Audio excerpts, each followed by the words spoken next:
Okay, one.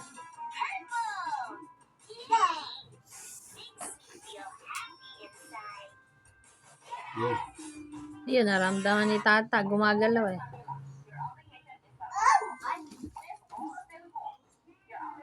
Yun, nagalaw Tata. Massage yan, massage.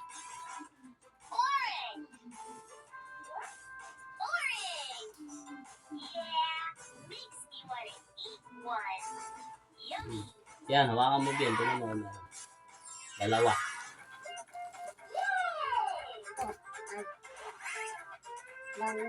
Wala? Baka doon kasi ang Dito hawak. sa, ano, dalawa. Dito sa dalawang daliri. Dito. Sige. Wala? Doon kasi sa apang ka ng hawak para malaman kung meron. Meron kasi nagalaw. Nagalaw si Tata eh. Oh, di meron yan. Oh, nagalaw eh. Oh, ginagalaw niyo. Yun yung kanan. Ano lang pala to? 15, 14 minutes. So, babaan lang natin mga 5 minutes. Oh, 5 minutes. 5 minutes. Wala naman eh. Hindi na wala.